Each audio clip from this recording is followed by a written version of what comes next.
देखिए, कबीर कहते थे बड़े बड़ाई ना करे, बड़े ना बोले बोल। जो लोग बड़े होते हैं वो इस तरह की भाषा नहीं बोलते हैं। आप मुझे बताइए कि बीजेपी की सरकार खुद ही 2 लोगों की बैसाखी पे चल रही है। दायां पैर जो है वो नीतीश बाबू के पास है, बायां पैर जो है वो नायडू जी के पास है। खुद ये 400 का वादा करते थे, 240 पे जा कर के अटक गए हैं।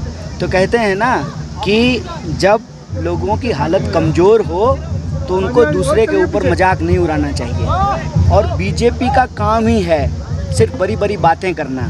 बीजेपी को तो इस सवाल का जवाब देना चाहिए ना कि उन्होंने कश्मीर की आवाम के लिए, जम्मू कश्मीर के लोगों के लिए रोज़गार की बात की थी। 10 साल में कोई बहाली नहीं हुई है। उनसे तो इस सवाल का जवाब देना चाहिए कि जो इतिहास में आज तक नहीं हुआ कि एक रियासत से उसका रियासत का अधिकार छीन करके उसको यूनियन टेरिटरी बना दिया गया है। वो कहते थे कि हर साल जो है 2 करोड़ नौकरी देंगे, सबके खाते में 15 लाख रुपया पहुंचाएंगे। 15 लाख रुपया तो छोड़ दीजिए, मैं कहता हूं कि जिन्होंने लाखों रुपया खर्च करके पढ़ाई लिखाई की है उनको रोज़गार क्यों नहीं मिल रहा है। आप इस इलाके में बात कीजिए कि किस तरीके से उन्होंने लैंड राइट के कानून को बदल दिया है। अभी जो एक्वायर की जा रही है ज़मीन डेवलपमेंट के नाम पे, तो लोगों को जो है मुआवजा क्यों नहीं मिल रहा है। ये सारे मौजूद सवाल हैं और इन सवालों का जवाब बीजेपी के पास नहीं है, इसीलिए वो इधर उधर की बात कर रही है। सरकार कह रही है कि जम्मू कश्मीर में हालात बेहतर के 370 हटाने के बाद और स्टेट को डिग्रेड करने के बाद भी, आप बताइए ज़रा क्या आप तो जम्मू कश्मीर के ही हैं ना, तो हम आपसे आपका हाल बताएंगे कि आपसे आपका हाल पूछेंगे। मेरा ये सवाल है कि दिल्ली में बैठ करके आप ये नहीं कह सकते ना कि लोगों की हालत क्या है।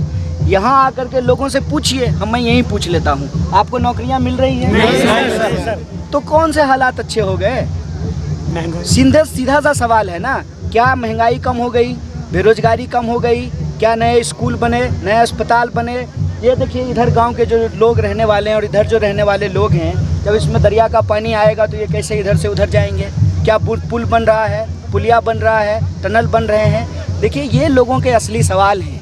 मीडिया मैनेजमेंट से चेहरा चमका लेने से जो है लोगों की हालत नहीं बदल जाती है। लोगों की हालत बदतर हुई है, बेरोजगारी बढ़ा है। जम्मू कश्मीर में एक ज़माने में बेरोजगारी थी ही नहीं, और आज पढ़े लिखे लोगों को रोज़गार नहीं मिल रहा है। तो सरकार खोखले दावे कर रही है और वो खोखले दावे के खिलाफ 10 साल तक जो जुल्म हुआ है यहाँ लोगों के ऊपर, उसके खिलाफ लोग वोट करेंगे और बीजेपी को हर हाल में लोग हराएंगे। सर, नेशनल कॉन्फ्रेंस के साथ अलायंस है जम्मू कश्मीर में। नेशनल कॉन्फ्रेंस का जो मैनिफेस्टो उसमें है 370 का स्टैंड, तो क्या कांग्रेस इस स्टैंड लेगी 370? देखिए, स्टैंड बिल्कुल क्लियर है। इंडिया अलायंस है यहाँ भी। जैसे इंडिया अलायंस लोकसभा चुनाव में था, वैसे ही जो है यहाँ की विधानसभा में भी इंडिया अलायंस है। और इस पर हमारा सीधा मानना है कि जिस तरह से रियासत का अधिकार छीना गया है, यहाँ के लोगों को रियासत का अधिकार वापस देना पड़ेगा। ये हमने मैनिफेस्टो में शामिल किया है।